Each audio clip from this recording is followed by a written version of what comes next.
Hi everyone, welcome to today's casting on Treaty League Game 7 and Game 8. So for the first game we will go through Prolium and Copa versus Nojirex and what was the other guy name?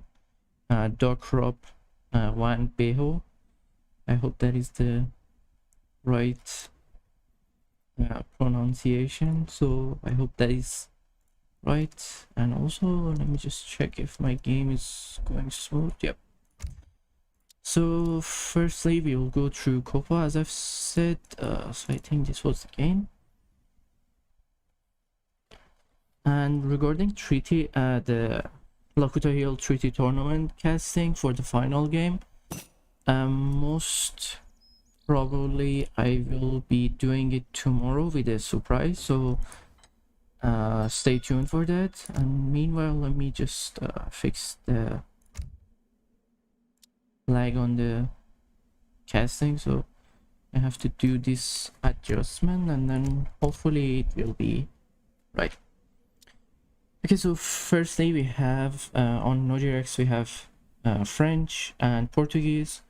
It's a good combo because obviously Portuguese have a good team card for infantry's HP, and also the French also have three great cards actually. One is for natives and one is for cavalry, and also one for range infantry. So all these cards are amazing for team games. And also you have to keep in mind French can Portuguese can trade with French, so obviously it will be super good for their booming as well. So overall probably they decided this for a team gameplay. Okay, and let me actually Warcus, hi, how are you doing? I hope I said your name correctly. If I said it wrong, just let me know. Second semi-final, not yet actually. They did one of their games, but then unfortunately they couldn't finish the the second game that they did. One of them disconnected and they couldn't reload the file. They couldn't basically do the save game, and since it was 30 minutes passed through the game, so basically that the second game went an auto lose for them, for one of the teams, and then they couldn't continue for the third game since it was a best of 3, and they just had to do it right away. So unfortunately they just forfeit the tournament. But still I will be casting the second game in some days, in sometime soon. It won't be that late, but I will do it eventually. So it will be just one game for that one, unfortunately. So okay, anyway, let's get to it. And also I forgot to type here as usual, so just let me type. Okay, hey everyone, welcome to today's stream.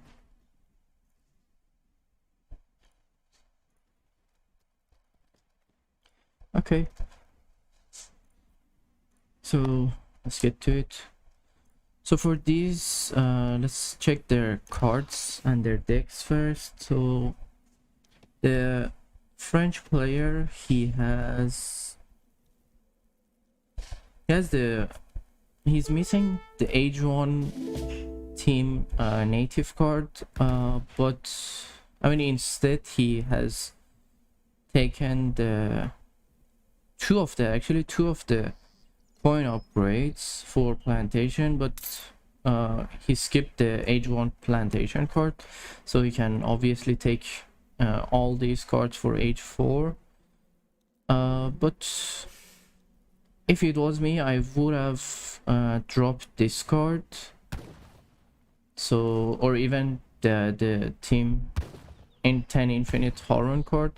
I mean, not that this card is bad, it's just that I wouldn't really drop my coin upgrade for my plantation, so I really need that card. Rip, big rip for Nutrirex and Beho, yeah. Well, I mean, we will see how the game proceeds, but regarding the his deck is not bad. It's just that I prefer it that way, to either have the team native card or the, at least to maximize my plantation gather rate. But obviously this deck is not bad either, because he has at least he has the H2 native warrior card. But of course, if you have the H1 team native warrior card as well, it's good for your teammate as well. And also I think it's 10% hit point and 10% attack damage for that card. But I mean, it's good for French. You can stomp hard with in native especially, but still it's not a bad deck. And we'll get to Copa and Column's deck later. So firstly, let's just clear out Portuguese deck. So obviously he has both of the Explorer cards. That's how you should do with Portuguese, to always have these Portuguese Explorer cards. And he has 300 infinite coin crate. I've explained about the infinite card for Portuguese before, so for me, I personally prefer the 10 infinite musketeer card. But I mean, it's not a bad option to have these 3 infinite coin crates, but obviously 10 infinite musketeer is just a better option, I would say. I was straight resigned when I faced Podium and Copa. Well, you still have to do your game, no other choice. And of course he has the church card, and one interesting card that he has is team info wall card. So this card is I would say one of the most annoying cards inside the game, because after you take this, both you and your teammate will have 10k HP on your walls. I think it's 10,500 HP on each wall section, if I'm not mistaken, but later we will see that. And he has the artillery hit point card. I usually don't take this card with Portuguese because of the other options that they have, so I would go for 15 infinite 2p ally or the 10 infinite musketeer card. But still, I mean, yeah, overall, once again, it's not a bad deck. It's just that I feel on the other way around it would be better, but still depends how they want to play with this deck. Okay, so now let's move on to Copa's deck. So he's playing with Hausa, and well, I think he ate one of his cows already, I'm not sure, or maybe he just used it instantly at age 1.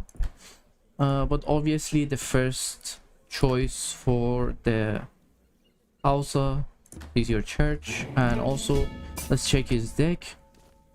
So he has this card. Obviously this card is really amazing for early gather rate, because as you see, it's 15% gather rate for everything, and also it's, I think it's 5% for the fields, if I'm not mistaken. Yeah, it is 5% gather rate for the fields as well. Wait a second, actually do field gather influence as well? Because right at the final line I can see gather work rate for field 5% influence. That's something that I've never seen. I don't know, maybe they wanted to add the influence gather rate on the fields as well and they just ignored it. But I don't know, maybe they plan to do it in future or something like that. But well, for now you have this card. And I think he just did the upgrade for the on the university, where you get extra gold with each shipment. Obviously that's a really good card. That's a really good upgrade, because you will get a free livestock early, and it's obviously a good choice. And regarding other decks, he has one additional Emir. Actually, I've removed this card from my deck because obviously I wanted some other cards, but I don't know, because I feel having one extra explorer which doesn't do much, it's not that useful for me. I mean, of course you can build your forts faster during the fight with two of them, but still I would rather prefer to do some other stuff. And also there is discord, so obviously when you take this you must take this as well. So when you have discord, your Emir will gain additional hit point when it is nearby enemy units, so basically it can tank more shots. And also it's add 4.5 to range attack damage against heroes, and also 4.5 hand attack against heroes. So again, obviously if you want this card, you want this as well, so you can boost your explorer or Emir for the case of also. Hey Imperial Ragnar, what are you doing? Next game will be your game versus Serotonin. I just wanted to give you a heads up. And actually, is he planning to go natives? Let me check. I don't think so, since the other side is Spain. Obviously Spain will go for natives, but he has this card, so I think what he planned to use for this card is obviously for the native units that he gets with the age of options, so this one will boost them as well. Obviously this card is really good, but the only downside that Hausa have regarding native units is that they don't have any card that reduce the cost of the natives. And other than that, he has this card. Actually, I've removed this card from my deck because I feel having the extra Griot won't help me much. I feel 5 is more than enough for me on the battle, so I can put 4 of them on the forts, and then the additional one I can put it wherever I want. But obviously I feel 5 is more than enough for me. And in case if you guys don't know, if you put the griots on the mines, it will give gather yield and also gather rate boost to the villagers that work on that specific mine. I'm not sure if Copa will use the same mechanic later, but we will see. So if you didn't know, the griots will increase the production rate, so obviously if you put them on town center, it will increase the train speed of the villagers, and if you put it on the mines, it will, as I've mentioned, it will increase the gather rate and gather yield of the mine. And also on other military building, it also increased the production rate, which is basically the training speed. So what you want to do with the griots during the fight is to put them on the forts, because the units that they train from the forts, they are usually slower than the one from the barracks. So you want them on the fort, so you can train artillery or even Magaides faster. And other cards, so obviously is going for this charity card. So when you send this, all of your food will convert to influence. So I'm pretty sure he's planning to use the Magaides. Yeah, I'm pretty sure he will use them more. I mean, pretty much. I would say laming Magaides, because they're really OP one pop unit with high HP and high attack. So obviously He has both of the cards for the Maglaides, and he has the Fulani Archer range card. This card is really strong if you age up with the Fulanis as well, because when you do that, your Fulanis will have 25 range, if I'm not mistaken, with 3 rate of fire, and also 21, or even I think it's either 21 or 20 range with 1.5 fire rate, which is really amazing. I mean, they can just stand here and shoot the units at this point. It's pretty nice. Good against ports, explorer spam. Actually, yeah, a good point. Thanks for mentioning. And one thing that you I'm not sure if you guys know, or even Copa knew about this. If you have the llamas, they count toward your big livestock animals. So if you have llamas and you have like these Sangha cattle, so you cannot train 20 of these Sangha cattle because you have 2 llamas as well. So you have to I'm not sure if you will do it or not, but obviously having these animals is better, because of course they give more influence and also they provide more resource compared to this. So obviously what you want to do is I would rather just eat them or even trade them for resources as soon as possible to just get rid of them. So make sure to have that in mind. Always make sure to have all of the Sangha cattle for your big livestock, and they are even better than cows on the livestock market for both Hausa and Ethiopia, because they are the initial and the original cattle for these saves. They provide more influence. I mean, in terms of resources, they have the same amount of resources, but in terms of influence, the Sangha cattle are better option. Alright, so any other card that he has that I'm missing? So he has this card which boosts nearby units attack by 5%. I would rather to drop this card because I don't know, I feel 5% is not something big that you want for your unit, but I don't know, I feel 5% is not much. Actually, it might be really good for artilleries, but I'm not sure if this applies to artilleries or not. But it says units attack, so I suppose artilleries work as a unit as well. So if that's the case, that would be good, because artilleries obviously have 300 plus damage. So obviously having extra 5% is not something bad on the artilleries. But still, I'm pretty sure you can figure out other options. And also one thing that I've noticed about Kopo's Boom, he didn't age up with the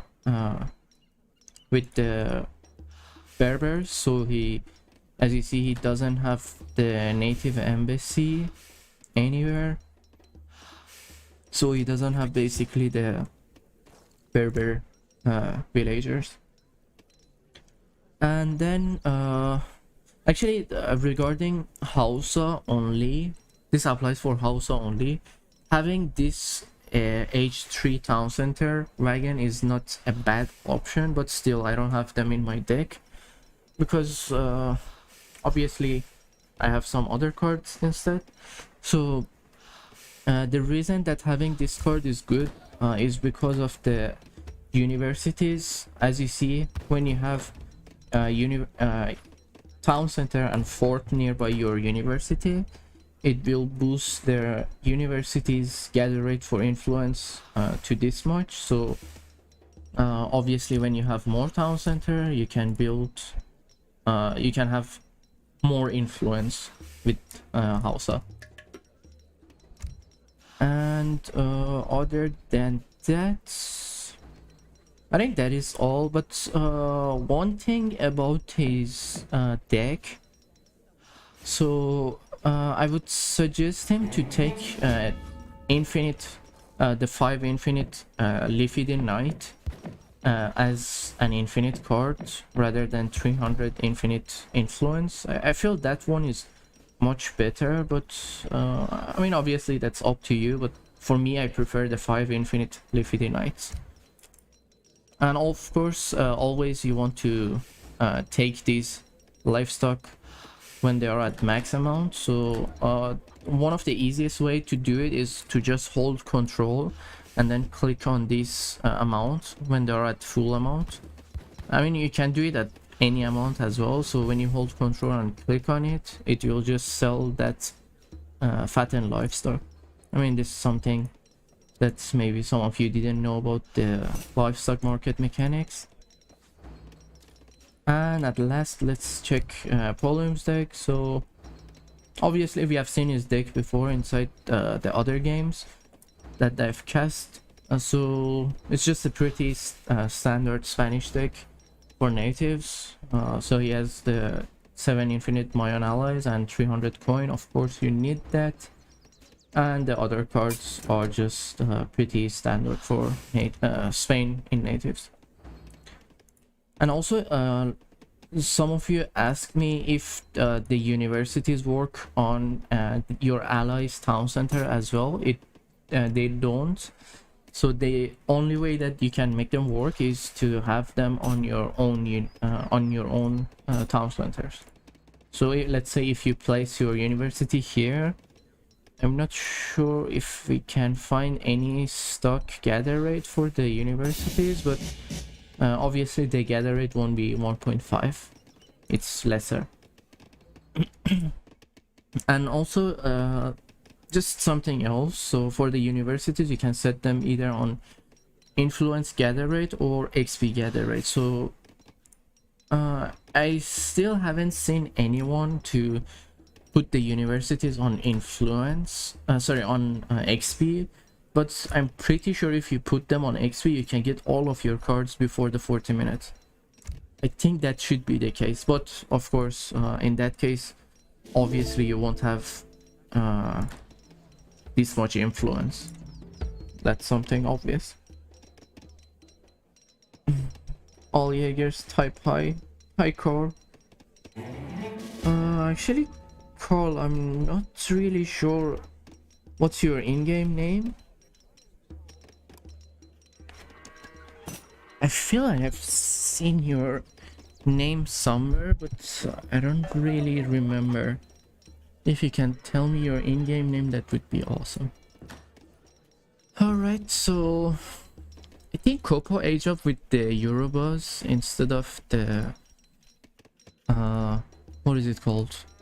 Instead of the, oh my god, the Berbers. So obviously having the Eurobuzz, they are really strong, and of course since they count as native unit, they don't count toward your army population, so you can basically overpop with strong musketeer and strong cavalry. They're really amazing actually. I really love the Eurobuzz.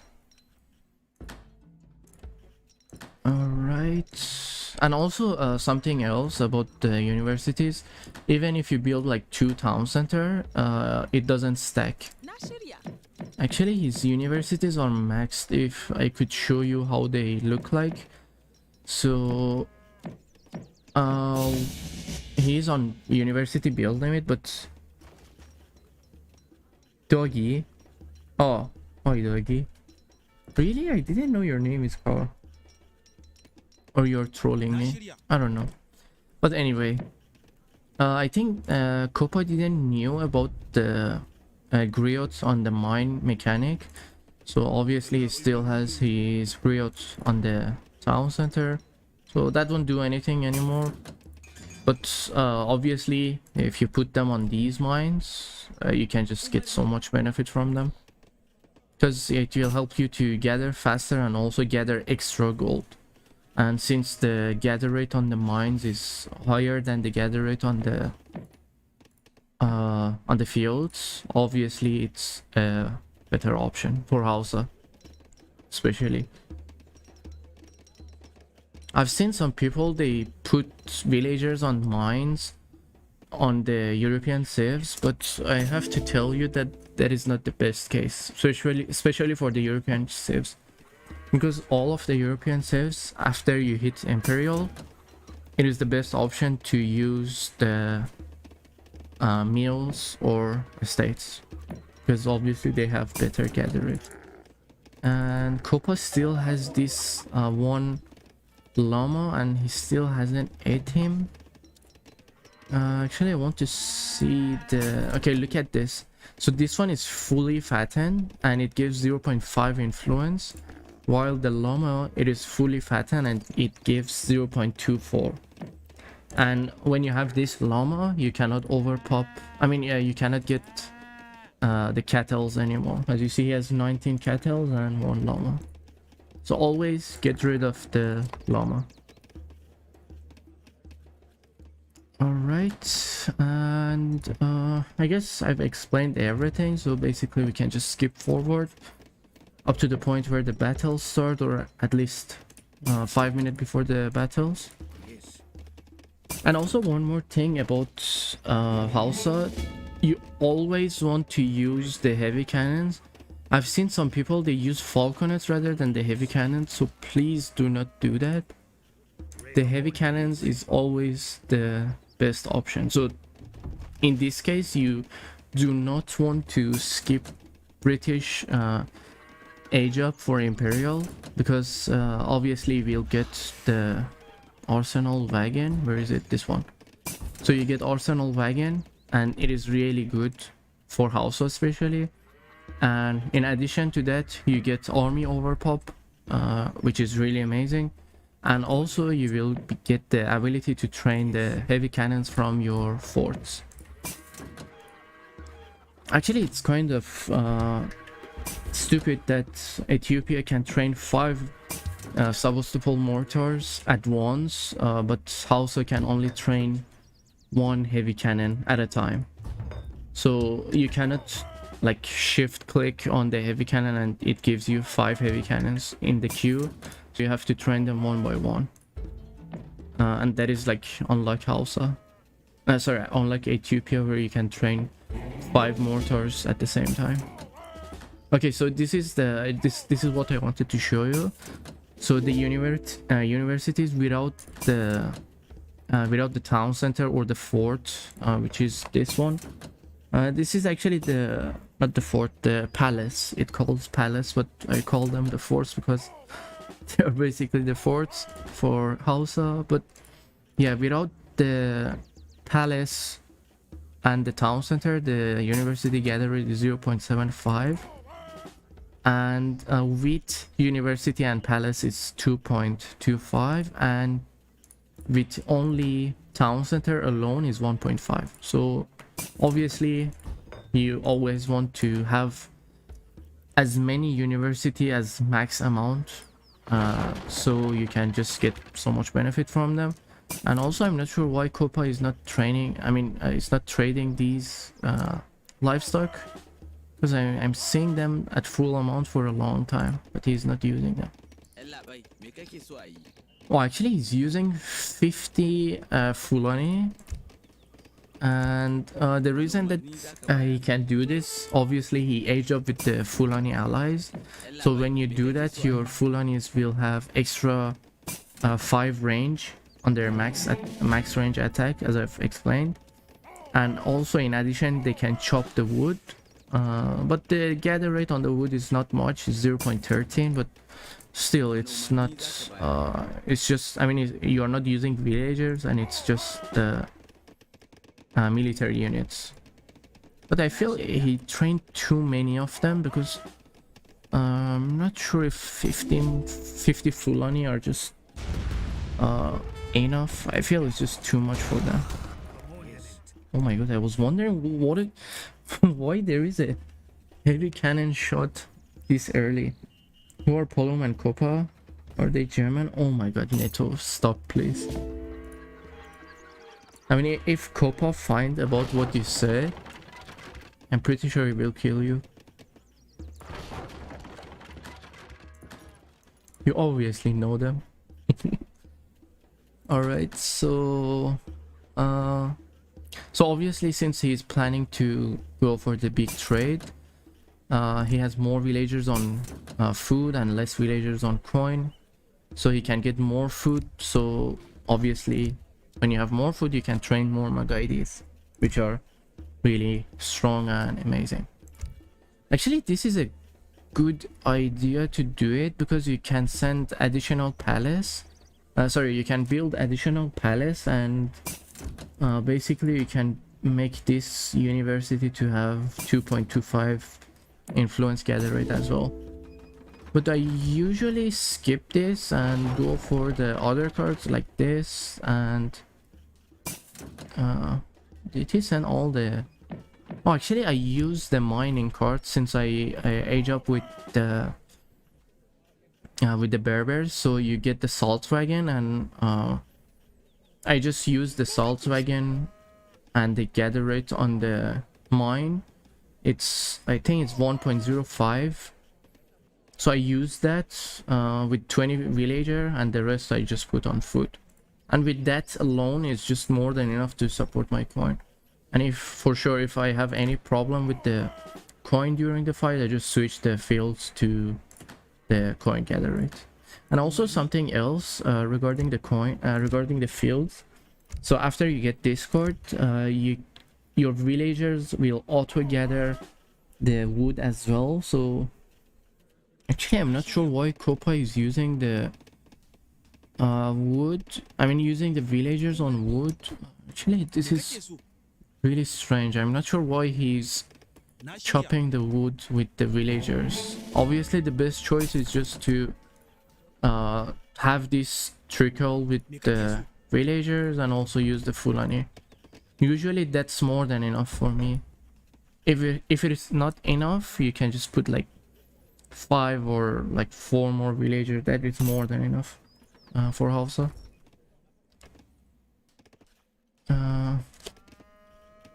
Okay, so I'm just waiting for them to go, and again I'm not sure why he's not eating the livestock. Maybe he's just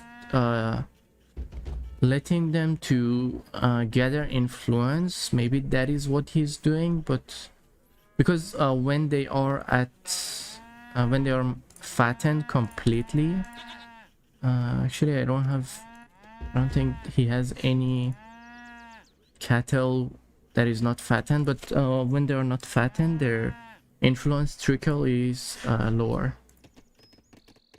So I'm not sure, maybe that is what he's planning to do with the cattle, and that's why he's not eating them. But usually what I do is I just eat the llamas. Sorry, the cattle. Oh my god, he's using the griots on these. So I'm not sure if you guys know, but these Yoruba ISO riders, they lose hit points per time, as you see here. They have great stats, but they lose hit point per time. And also when they lose hit point per time, they also gain attack speed. So actually this is a really smart move, so you can have your Yoruba riders at full HP before the fight. So it's a really good move to do. Alright, so well, it's about 5 minutes to the fight, and well, Team Copa is just scouting the enemy for now. And also I just want to double check. Wait a second, did he not trade?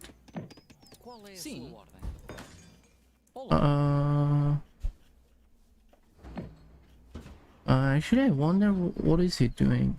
I'm pretty sure he traded with his ally, and he was just yeah, he just refund the money. I mean, refund the coin, so you got all the coin. But the better option was to just keep them all on the food the whole time, and then just maybe you just send them so you can do the upgrades faster. But I'm pretty sure 5 minutes is more than enough for your upgrades. Maybe you send them on coin so French his ally can trade a bit later, but I don't know, maybe that was the case. But anyway, he's doing all the upgrades for the units, and one thing about them, they haven't scouted the enemy's base properly, as you see. So at 1 minute I just put the game speed back to normal so we can see all the actions and everything. So he's playing rather passive at this side. As you see, he has 6 layers of wall here, but he doesn't have anything, so all the military buildings are inside. So I'm not sure why he's playing super passive against Hausa. Usually you want to have at least like 1 rows of military building outside. So, but again, that's what he chose and what he decides. So he's mainly having cazadors and musketeer and 3 horse artillery and 1 mortar, but I'm not sure if that is enough to stop Hausa's army. Okay, we can go back to normal speed. And well, Spain army, he has more skirms actually. That is really interesting. Is he hiding some lancers? I feel his population for the army is not enough, but I don't know, I might be wrong. Let me check actually. He's on full pop army, but I feel there is something missing in his army. And oh my god, Copa actually has a lot of unit, as you see. So in case if you didn't know, these are like almost like Cossacks, so actually like more like Stiff Rider, but obviously they are more expensive. And as you see, they are 1 pop unit with area attack. And where are the Yoruba units? Okay, so these are the Yoruba's legionnaires. They're really amazing. As you see, they have range resistance. They have 16 range and 58 attack. So basically they are musketeers with high range attack. Super strong unit. And these are the Yoruba's ISO rider. And if in case if you are not sure about oh my god, what happened?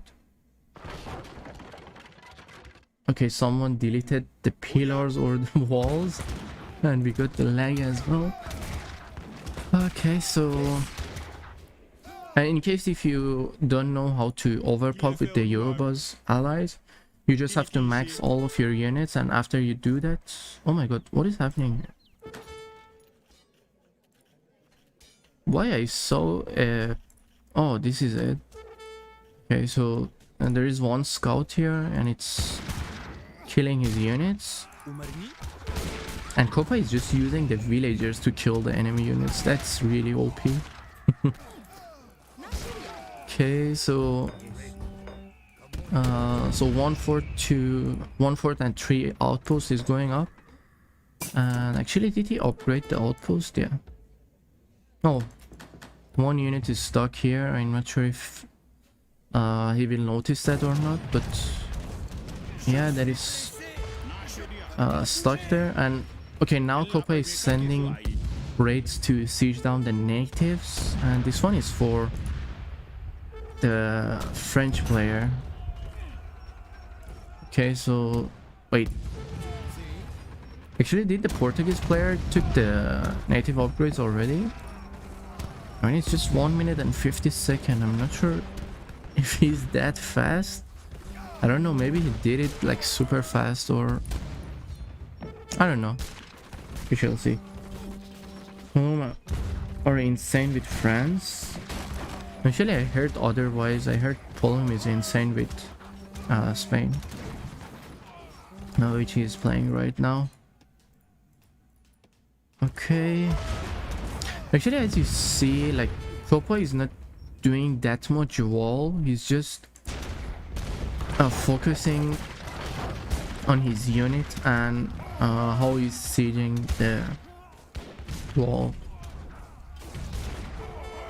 As you see, he doesn't have many walls. He just like made some random walls here, and they are not even complete because there is an easy path. There is an easy path here, so the enemy can send villager here at this point. But even though he has the vision on that side because of the walls and the buildings, but still it's not fully closed. Okay, sending hussars to these units is just the biggest mistake because they, as you see, they just die instantly. Actually, Copa just dropped below 200 pop. Until now he was still on full pop. And okay, so all of his, how many cannon he has? 5 cannon. So 5 heavy cannon and 5 mortar. He doesn't have any covering. So obviously if the enemy use covering, like now, he will lose some artillery, but he's microing his artillery pretty good. He's trying to control them as much as possible. Okay, and well, meanwhile, Column is trying to siege down here. But actually he's not playing that aggressive at this side. He's rather playing passive right now.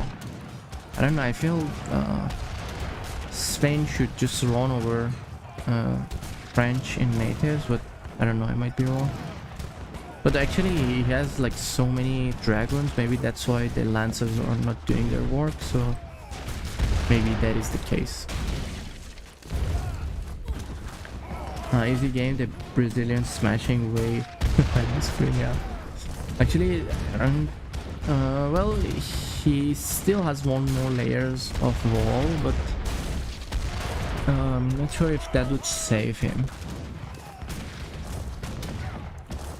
Actually, Copa is not using so many Magaides.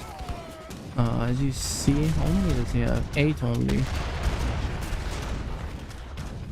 And also he should have just get rid of these wall sections so he can send cavalry inside easier. That was much better. Oh my god, actually the Javelin Rider, they need a nerf. I mean, look at these stats, they're just really strong. I don't know when they will receive a nerf, but obviously they need a nerf. 21 attack with 1.5 fire rate and 420 HP. It's just really strong. They're just I would say completely OP. And also they have range resistant, and also like normal goons, I'm not sure if you can see here.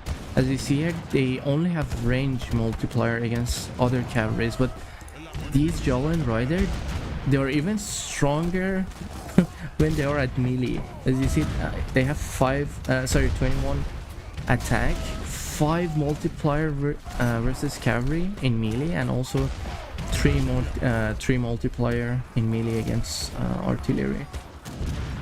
So these units are just such a beast unit. And also I've already explained this Yoruba ISO Rider, they're just amazing. Look at the attack, the fire rate of this one. So as I've said, as they lose HP, their fire rate will be higher. So as you see, this one, it has almost 2 fire rate, which is pretty fast for a melee cavalry.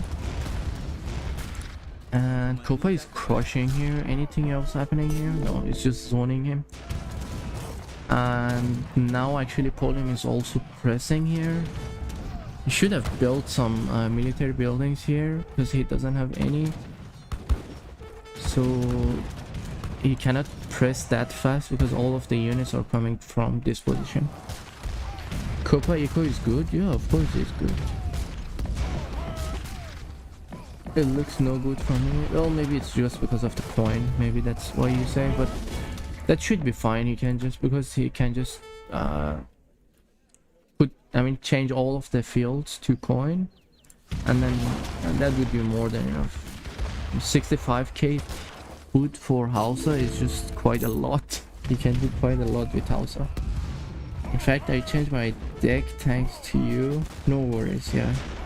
Actually, your deck really needed the change. I'm not sure why you were using that, but I'm really glad that you found it sooner than later. Okay, obviously these are going down. No way they can catch any artillery.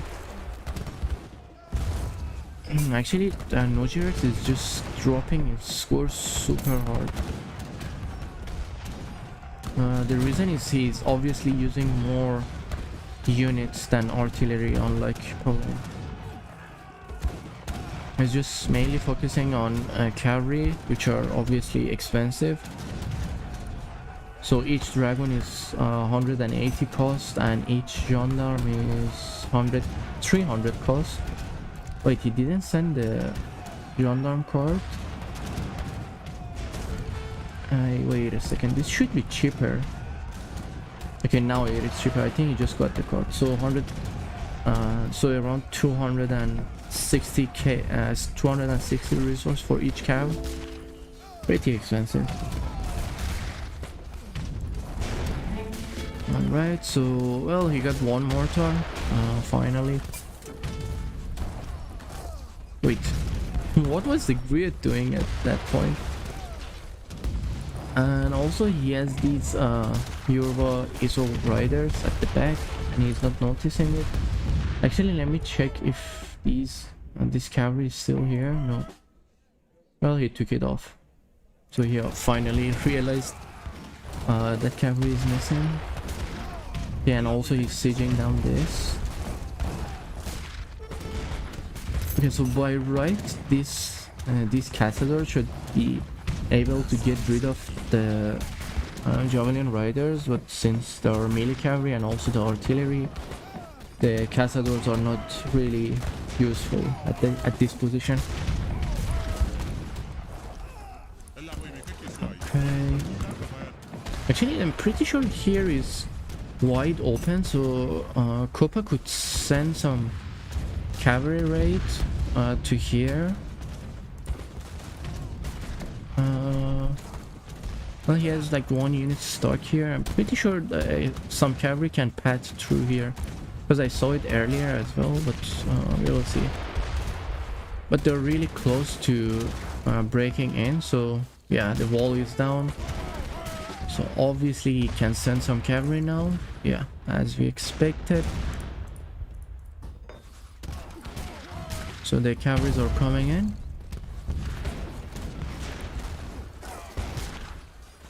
Okay, these should be more than enough to raid inside. I mean, all these villagers should be dead. I mean, even if he doesn't defend this, obviously they will lose natives, because he has to send many dragons to defend this area. But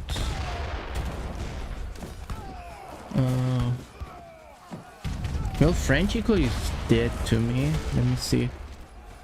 Yeah, his eco is completely dead. He used so many gendarmes, I feel. That's why the economy went down super fast. And Poland is still looking good in terms of economy. And we should see the GG soon, because all these raids are going in. I don't think there's any way that they can defend this. I wanted the game to last. Poland was rushing to enter the French wall. Obviously you wanted the game to last. Oh. I mean, you just break him. But actually I'm not sure why he didn't have obviously, as you see here, they didn't scout the other side properly, so they don't know what's going on. And also I don't think they knew what was what Copa had inside his army, because all I see for Portuguese start army was bunch of cazadors and bunch of musketeers, 3 horse artillery, and 1 mortar, and of course the church overpop. Other than that, I didn't see anything else. Actually, let me see if Copa managed to raid some villagers at the beginning. This Copa player carried Polium on his back. Yeah, super heavy. And so in terms of score, let's check. So let's check Polium and Copa. So Copa hit nearly okay, so this is the score. So 240k score for Copa and 205k score for Spain. That is typical score for Spain. And also in terms of the score for the other team, let's check it as well. Let's not ignore everyone. Wait a second. Actually, what was going on at this point? Why did he send resources at 27 minutes? That's way too early, isn't it? Oh, actually, I think he was just constantly giving food, that's why. And this is the trade, obviously. So they hit 2.2k for French, and actually 2k for French. Oh my god. Well, that's not good, I suppose. Doggy can tell us about this French boom. And then 2.2k for Portuguese. I think the Portuguese boom was rather decent.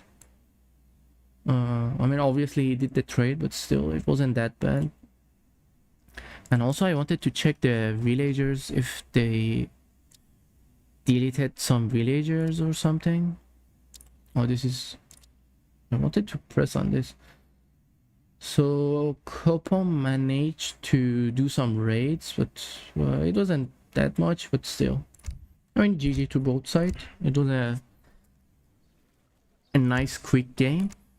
So let's just restart and then we move on to the next game. 3 times in a row, Neto. Heavy carry Copa. Next game, Copa and Column should let the other team choose save. Well, actually, Neto, their next game is pretty hard. As far as I can say. I think their next game is against Kratos and Fake Morphe. So I don't think that game is easy for them to do. Because both Kratos and Fake Morphe are good players. So I think their game will be pretty hard. But still, we will see. Maybe Copa will do some magic. We shall see. Okay, I'm just restarting the game and then we move on to the second game, which is Dizal and Imperial Ragnar versus Serotonin and Frosty. Okay, so my game is up. We can move on to the game. And also, if you notice right here at the top, I have changed the donation bar. So we are now gathering the prize for the next treaty tournament, which is going to be the Uprising treaty tournament. And I gotta say, it will be pretty amazing because all the things that I have been working on the Revolution Extended mod, so it will be pretty cool. And as usual, we will appreciate all the support from you and also all the previous donator. Actually, why do I have this one? I didn't play any game. Why this one came in? Okay, so let's move on to the next one. All right, I hope I hit the right one. Yeah, I did it. Nice. Oh, actually Cabo went online. I haven't seen Cabo in ages. And also we have to do this adjustment as usual. Okay, so alright, so this game we have Serotonin and Frosty on Haudenosaunee and Sweden versus Dizal and Imperial Ragnar on French and Russia. Actually, these saves are rather interesting, because in natives French should be able to take out Haudenosaunee, but on the other side, Sweden and Russia will have hard time against Sweden, because obviously Sweden is one of the harder matchups for Russia. But still, depend on how you play, but we will see. So let's just skip forward. We don't need to see the booming, and we just check the deck, and we stop at 5 minutes before the fight to see what they're actually doing. Okay, so now we check Serotonin deck. So he has this card, which increased the native unit build limit by 20%. And in case if you guys didn't know, this card also applies for these two shipments as well. So once you send this, and like when for example your 10 Haruns, when they drop to 2 or 3, you can send the shipment again, so you can have 13 Haruns or something like that, if I'm not mistaken. So that is not bad, but obviously wait a second, actually he doesn't have any cavalry card. That means he's vulnerable to gendarmes, and also he doesn't have the upgrade for the tomahawk, so obviously the useless musketeer for Haudenosaunee is also will have some trouble as well. But so his only anti-cav are the native units from Inca, but of course with this card you can train more of them, but we will see what he will do. And other than that, he doesn't have the extra Warhawk card. I usually use them, or instead I use the cavalry attack damage card at H3, so you can boost my range cavalry, which are the musket riders. And obviously they got nerfed in the recent patch. I don't know actually why they nerfed them. I think it was just because of the sub games, but in treaty this musket riders are just really useless, I would say. I mean they are super expensive. I think each of them are like 100 coin, and I don't remember the exact amount for the food, but really expensive. So yeah, once again, but still, I mean that with this deck, Haudenosaunee is vulnerable to heavy cavalry, because obviously your only hope for the anti-cav is your natives. So he's going for the cow booming, of course, and he has all the villagers, I suppose, on the pit. No, sorry, not pit, community plaza. Sorry for saying it wrong. Okay, so he has 18 villagers on the community plaza. That should be quite fast for the villager production. Now he has 25, should be 25. I think he sent one extra, and that villager should be idle. And regarding Frosty's deck, let's check it out. Actually, Frosty loves the resource trickles, based on what I've noticed. No way the game is balanced unless they get 100% handicap. Yeah. Actually, Jokers, I have some faith in you. Maybe you can beat Copa. Because Copa and Polium inside the Treaty League, they are in a win strike. So we will see if Jokox can break that win strike, or even Kratos can do it with Fake Morphe. If you don't bother Lord Grigor this time, maybe he can carry you, Jokox. Maybe. Okay, so I was checking his deck. Yeah, I feel having Case Shot and also the Mortar Barrage card, I feel is too much for Sweden, especially outside natives, because the Mortar Barrage card is more than enough. Usually I don't even upgrade my horse artillery. with Sweden. So usually the mortar is more than enough for me. We are dodging joke quirks, yeah. He did last time, didn't he stream it? No, I haven't streamed that game yet.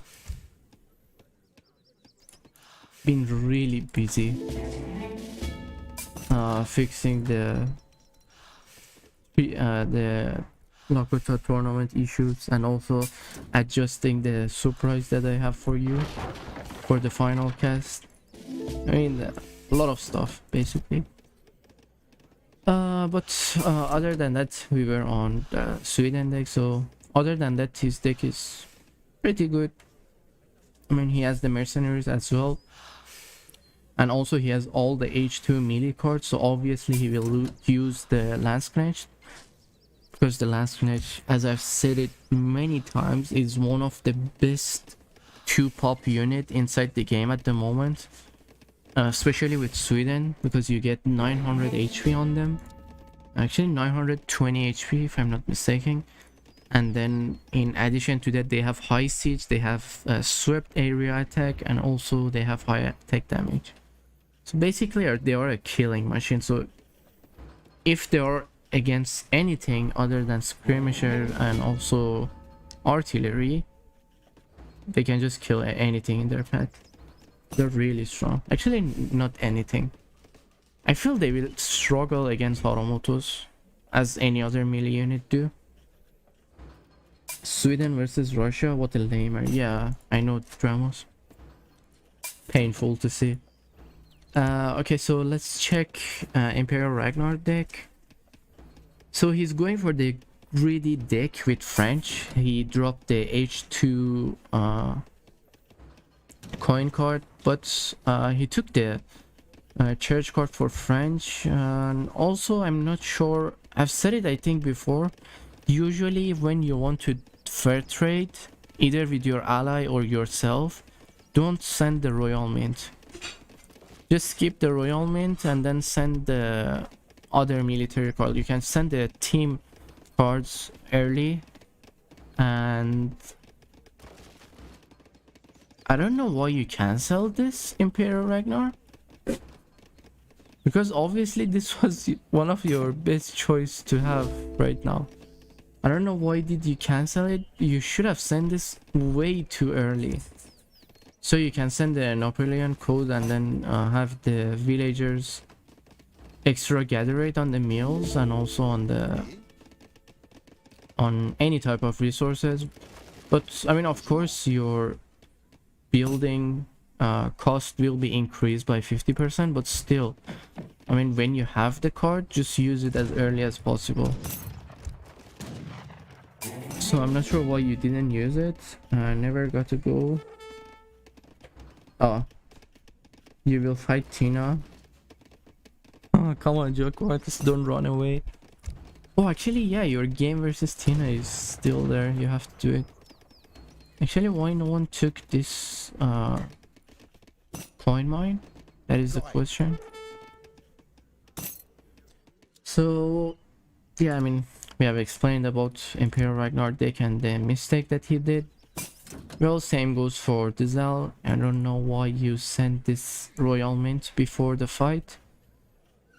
So I mean, what you can do is skip this, send the extra fort or even the mortar card or even your cavalry train time or other improvement, so you can have a better start at the start fight.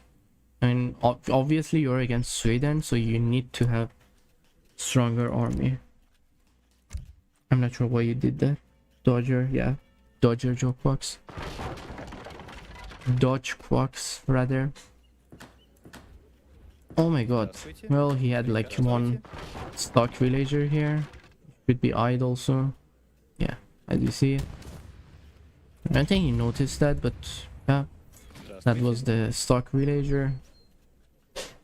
Actually, it's gathering quite a lot of food, but I'm not sure if he has enough villagers on wood, but that should be more than enough.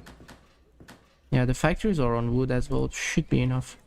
Oh, actually, maybe not, because he's planning to use the grenadier as well. So that's an additional cost for the wood. Actually, is he planning to send more food to the ally? And also, why no one took this? I mean, the least you can take is the XP from killing this unit. Why didn't you take it? Alright. And once again, the sad part about the recorded video, we cannot see the upgraded units and also the things inside the buildings, which is really sad. And the only thing that you can see during the recorded file are these native unit and also their upgrades. You can check which one is upgraded or which one isn't. I mean, later we will see, even though we cannot see it, you can just...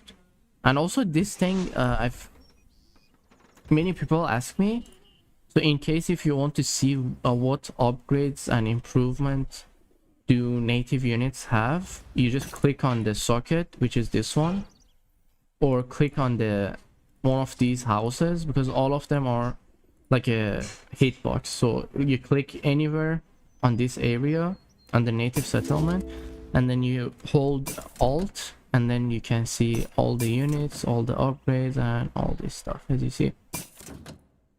So this is something that people ask me frequently. I always answer, but still, it is good to mention. I'm way too pro for you all, but now I really go. Okay, bye bye, Joe Fox. Take care. Okay, so actually, Dizel could have took more resources. Wait, what?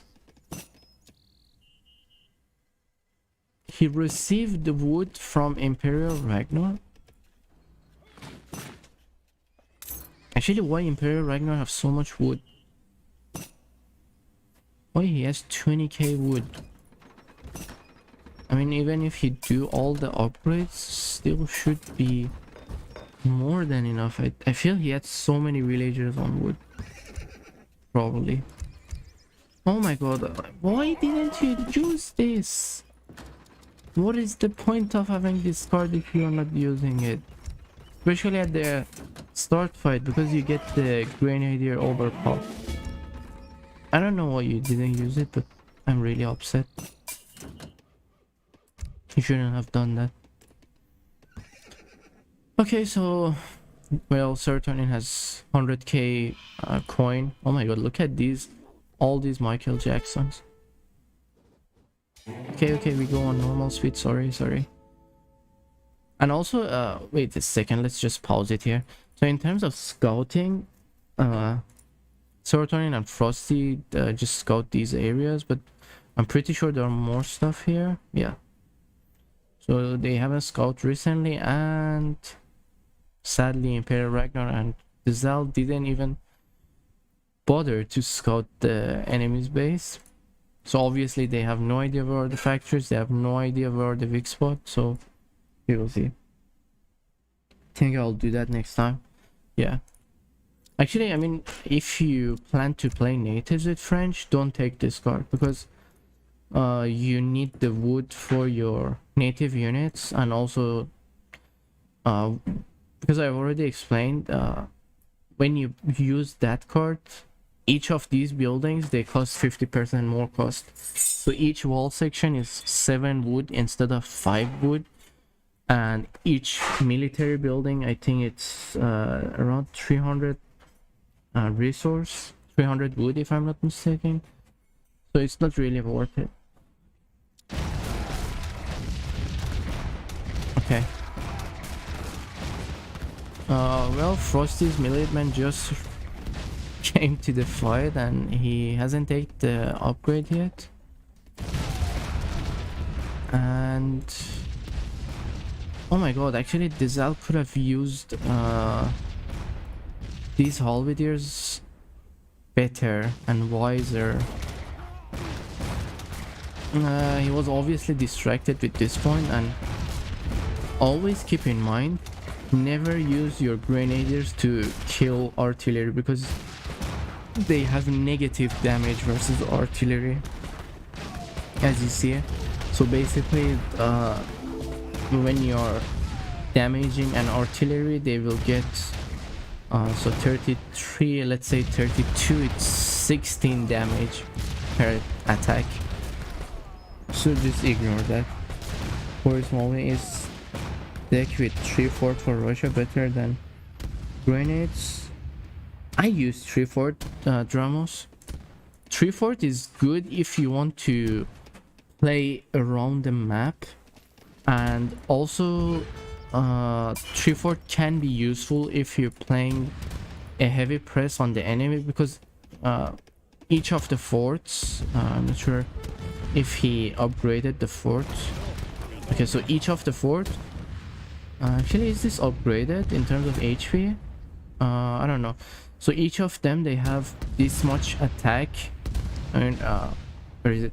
So 2 to 5 attack, and also they'll do 3 splash, and also they have high HP. So your enemy must use mortars to siege this down. And also, in addition to that, since your units with Russia are not that great, what you want to do with Russia instead is just to play annoying and play wise. I mean, the Grenadier card is not that bad, but I feel it's not worth it either, because I mean, obviously they will have better attack animation, but I feel having the forts is the better option.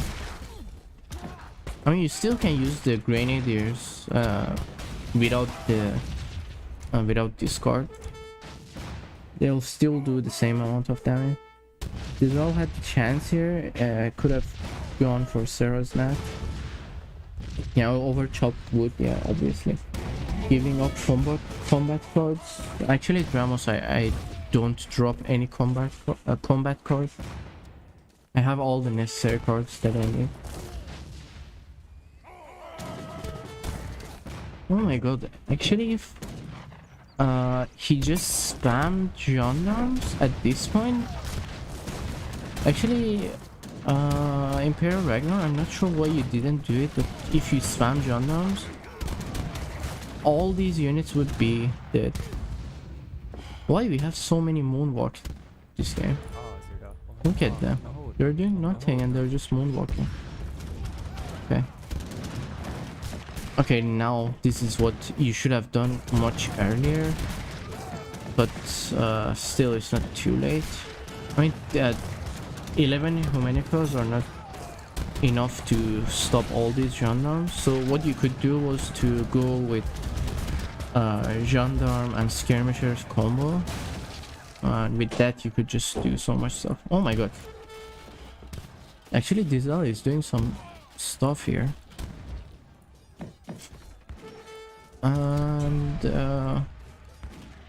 now he's just using the halberdiers against Carlins, which is not bad because the Carlins have range resistance, so obviously the halberdiers can do some stuff to them.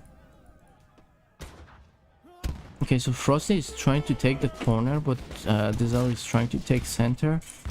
Obviously, Dizal can enter from this point much faster than Frosty from this point, but we will see who will do more.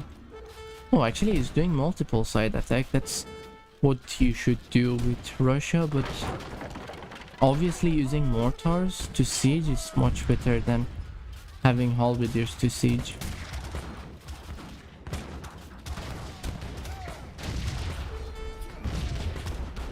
Actually, as I've said, okay, let me pause it here. So, what Imperial Ragnar and Dizal should have done for this game, as I've said, I don't think they had that much information about Haudenosaunee, but they are really weak against heavy cavalry, especially against gendarmes and lancers. They will have hard time. I mean, look at these units. 28 attack with 3 siege, it's not enough.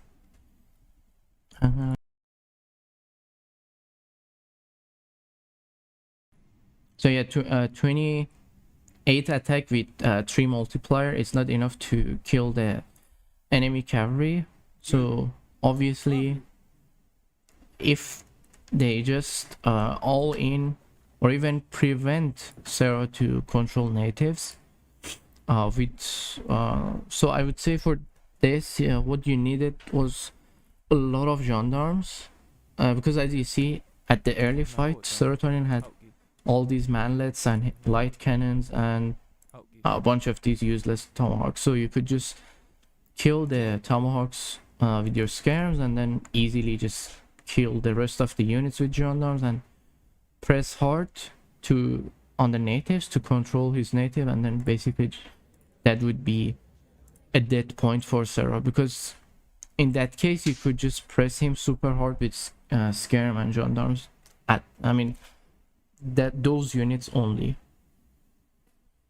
because as I've said, these units are not good enough to kill the gendarmes and also the scarab combo, but still.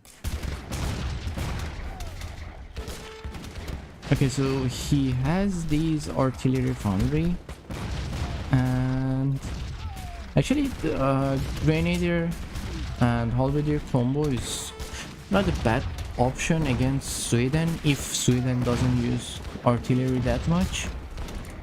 And also, of course, you need to make sure you don't lose your base for just pressing. Okay, one thing you shouldn't have for Dizal, you shouldn't have gone for these side buildings. You should have just trained 5 mortars, break here, that's all.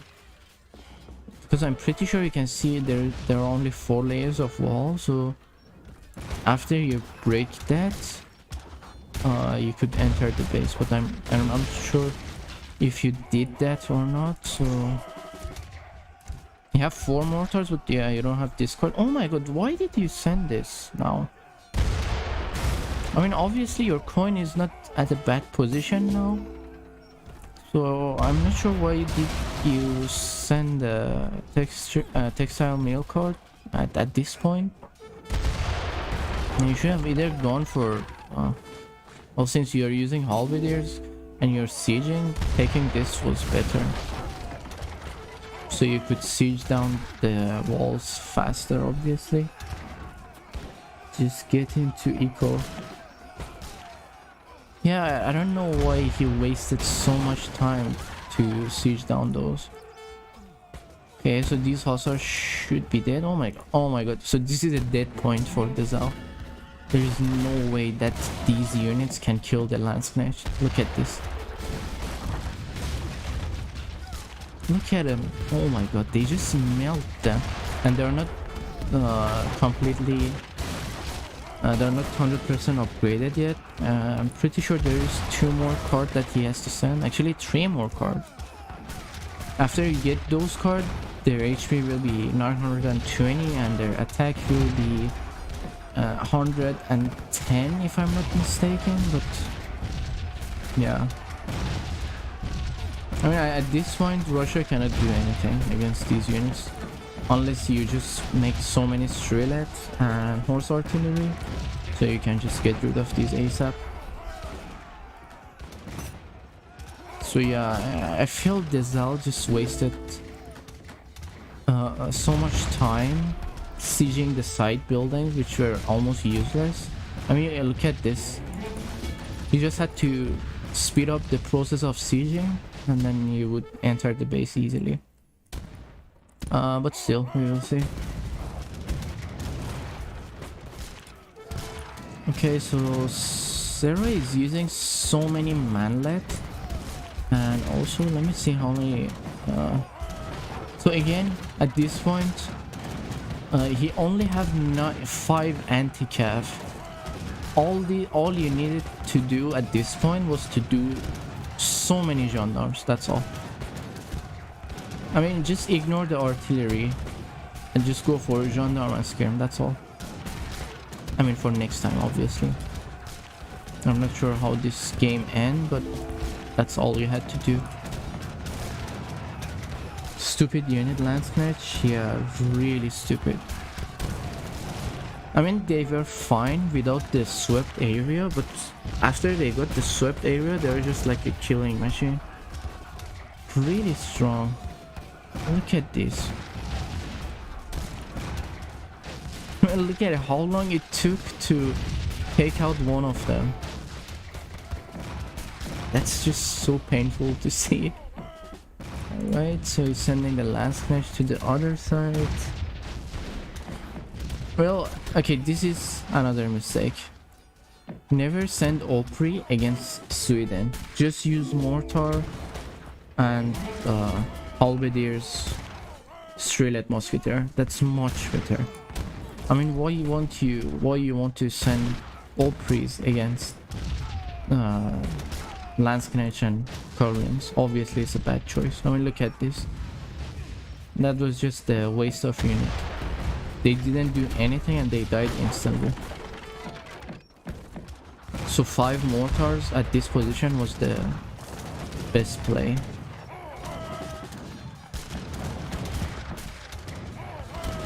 Not even Gatlings can kill Landsknecht. Well, I mean, Gatlings are not that good either, but still. I mean, yeah, there are artillery for sure, but I mean, they can kill them obviously, but it would take a lot of time.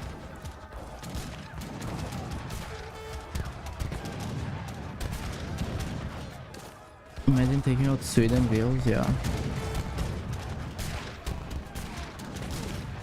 Okay, so again, at this point, Ragnar, you should have get rid of these walls. So if you want to get rid of them, just hit the pillars with mortars. So siege the pillars with mortars, and then when you do it, these 2 walls will go down. I mean, if you want to take this part, just siege down this and this, so you will have open space to enter and wreck them. I'm pretty sure you lost a lot of unit at this point because he's just at the defensive position with bunch of infantry and light cannon. So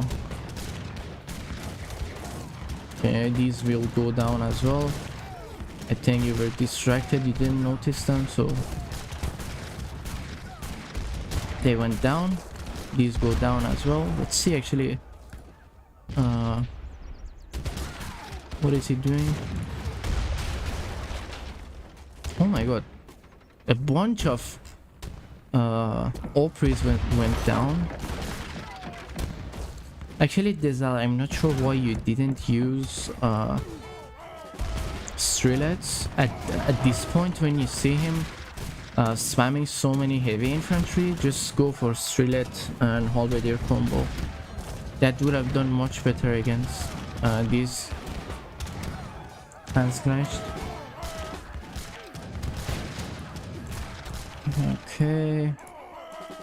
Okay, so look at this. So Frosty has all these units, and I mean, these are so many pop. So this is 16, 14, and this is almost like 30 pop, actually 29 pop unit. Okay, again, another mistake.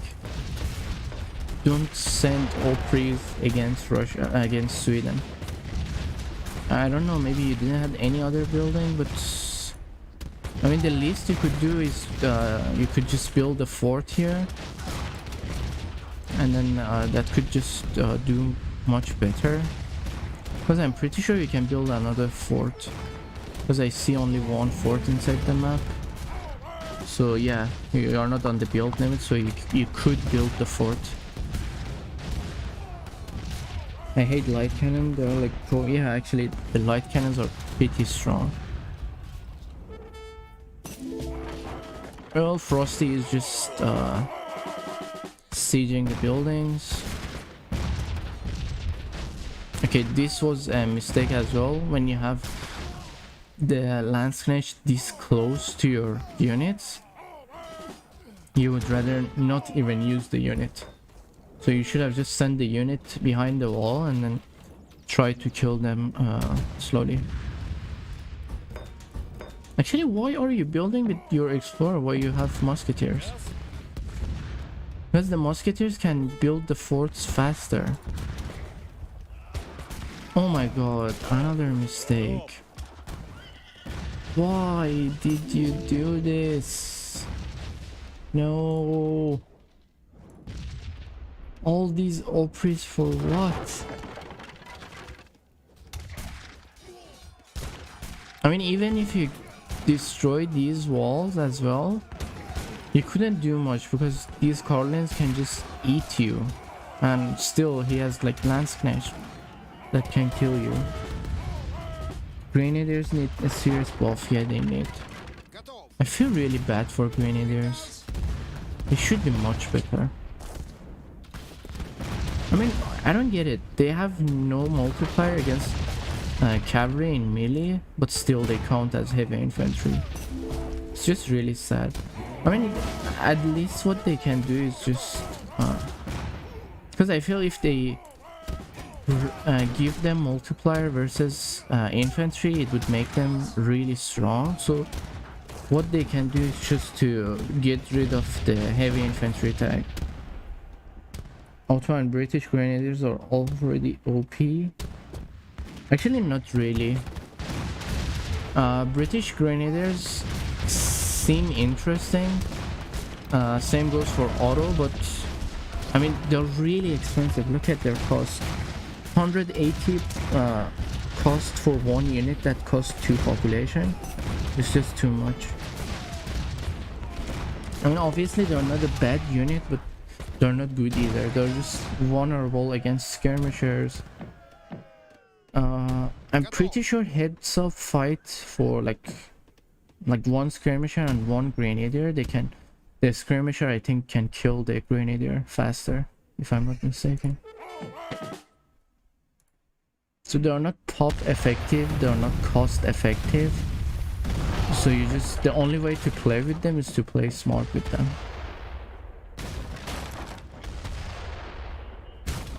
Yeah, exactly. I mean, even though I still use the grenadier sometimes with Ottoman, because in any case the Abuskons are useless. Oh my god, Frosty, you didn't even upgrade your tower? That's shameful. What were you doing for 54 minutes? Oh my god, we have some actions here. Okay, so he siege down with halberdiers and grenadiers and musketeers. Oh my god, he should have destroyed this. He should have destroyed this. If he had done that, that would have been really amazing. Because when you do it for some minutes,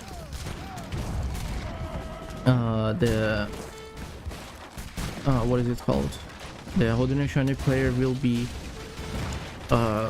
really slow because without the community plaza the units train slow, and also he cannot overpop. So that could be a really good point. Oh my god, he's losing so much stuff, and the thing is you cannot really do much with Russia against this. Look at it. Landsknecht and the mortars with the barrage attack. What is this? I mean, Frost is suffering. Well, he managed to destroy the factories, but I feel if this fort went up in time, maybe he could cause some trouble, but I don't think so. Frosty has more than enough in terms of economy. And look at these. They barely killed one of them. Look at it. 924 HP, 102 attack, and 136 siege. So they have everything that you need as a unit. This is painful. Okay, so once again, he's trying to enter. I don't know why he didn't go for this. He should have just get rid of this community plaza. That would have been much better. Well, actually, Oh my god, his coin is down. Oh my god. Does he have all the upgrades? Well, 1.2. But that is dead. I mean, look at it. Gendarmes cannot kill them, halberdiers cannot kill them, musketeers cannot kill them, and useless strelets cannot kill them either. I mean, they can slowly kill them, but it is not enough. And also, I feel the only way that Russia can do against... I mean, they can deal with the halberdiers for Sweden is to just go with the horse artillery. I think that is the best counter. Oh my god, he's already suffering in coin and he lost so many villagers. That is really bad. This dude and his fort try hard. Oh my god, joke box.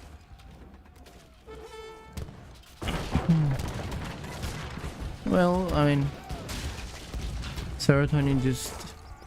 I mean, Imperial Ragnar doesn't have gold to make units, so... he's already dead. I mean, he's already in trouble, but...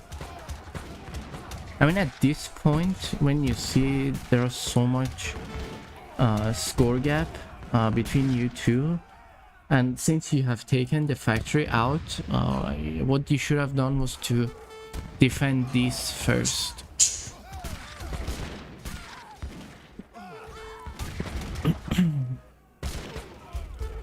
But in reality, he's a tough rival. Yeah, I mean, of course, yeah, he's a really good player, but I don't know why he didn't use gendarmes at the early stage of the game. I don't think Frosty even upgraded these musket riders up to the point that he saw he's making so many of them. But as you see, their stat is just not that good for a 2-pop unit. And also, these Landsknechts are still raiding. All the villagers are dead. Well, at least they still have the factory. I don't know actually why Frosty didn't go for the factory and he killed the villagers instead. Oh my god, look at this. Just Petards and Landsknechts, that's all. Where's Ragnar? We need to play our Treaty Lake. He should be inside the chat actually, Imperial Ragnar. He was in the chat earlier. Oh my god, this is already painful. Out of gold and still have units killing you inside your economy. Look at this. These Landsknechts are inside their economy for a long time and still they're alive. This is really painful. Well, I mean, doing this base trade wasn't the best option when you see they have so much economy compared to you. So again, Dizal, that wasn't the best decision. I mean, look at them in terms of economy. So Imperial Ragnar is suffering in terms of coin. Serotonin is more than fine in terms of economy. He has enough wood, he has enough coin. And also he has enough food, at least for the next 10 minutes of the fight. And also he has all the units. He has full pop unit. I mean, look at this. Full population units. Alright, and also, well, I mean, Dezal himself is suffering in terms of coin. Okay, the factories are dead. This one should be down as well. There's no way you can save the factory from all these Landsknechts. Yeah, look at this, how fast it goes now. Look at it. So 2 siege, basically less than 5 seconds, I would say. And the factory is down. They're also losing their base. Dezal is cleaning.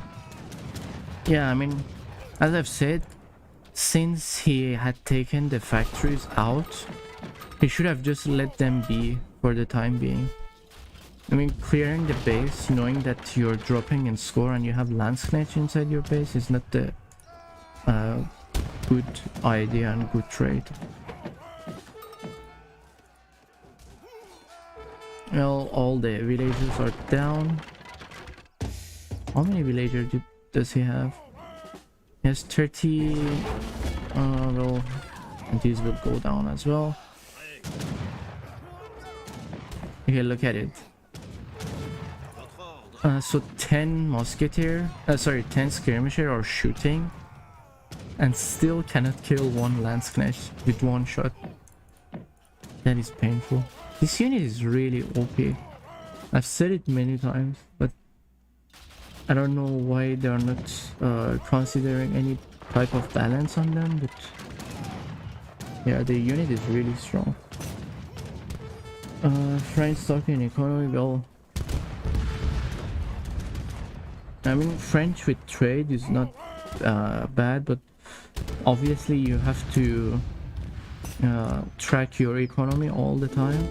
So as soon as your coin drops below 20k, you should just shift the villagers on coin.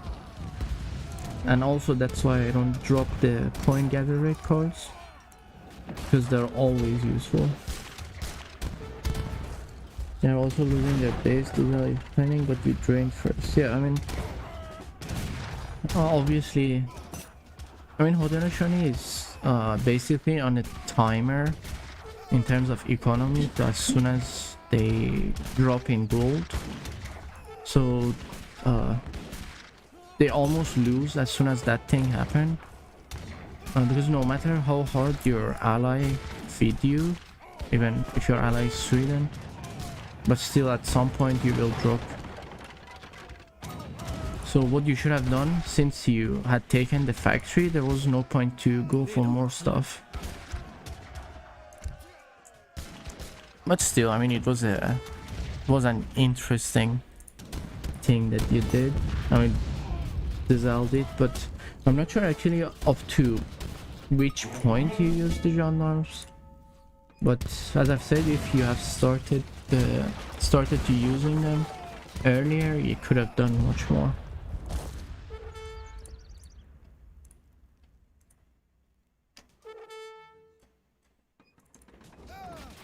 How many Landsknechts does he have? So he has 33 Landsknechts, and well, he's on 27 villager pop. Obviously he can train more.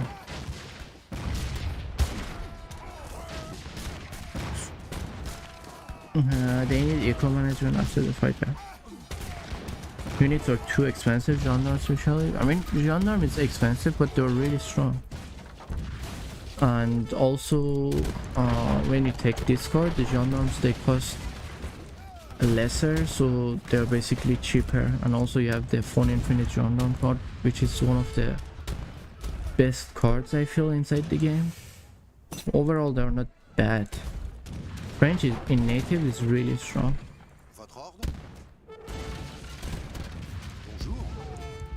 Well, their base is cleared. They have nothing left. 50k food is there, but still he can't do much because he's losing the population of the houses. Actually, where are his houses? I don't see where are the houses. Okay. So he has 4 houses here and should have 1, 2, should be 3 town center, yeah. 3 town center and the house, and also the immigrant upgrade, which is giving him the 160 pop. I think 1 more town center went down.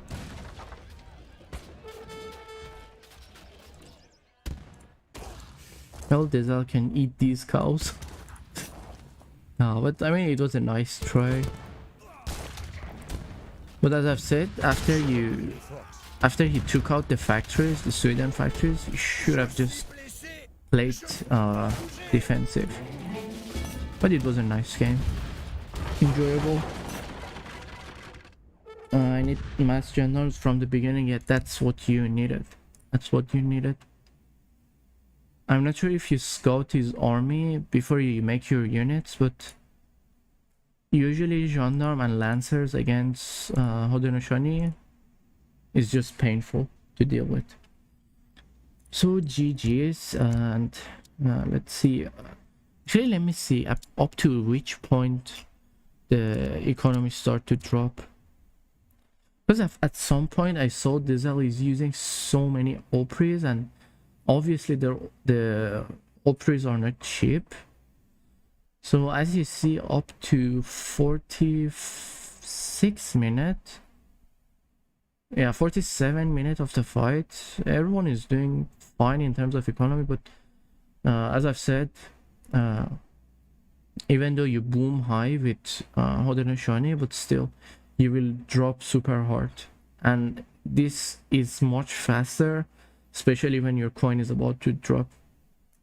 And then obviously Sweden will just go up because they have Landsknecht, and the economy is just really good against Russia. But I feel like this is the point where he over spammed Opries, and I'm not sure at which point he killed the factories, but after that you should have just played defensive with horse artillery and the Strulet.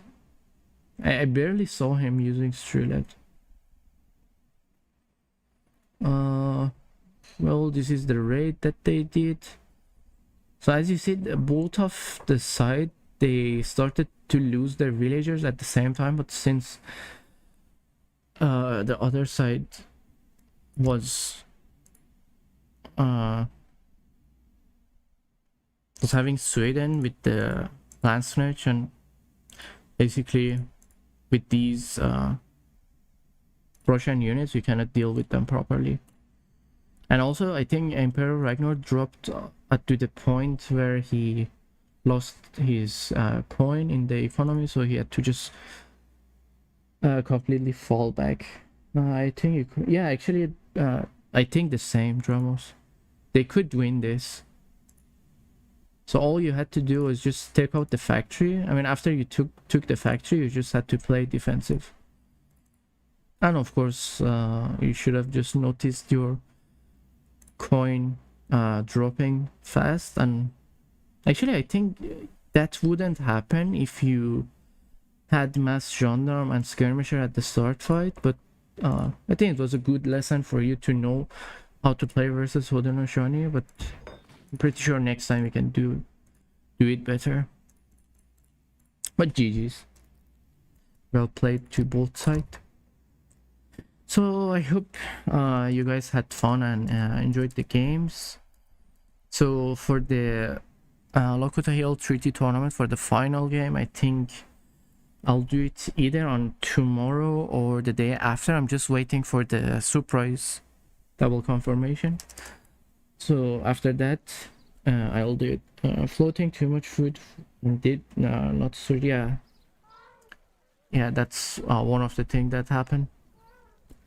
But anyways, GG. I hope everyone had fun. So don't forget to hit the subscribe and like if you enjoyed the content, and until the next time,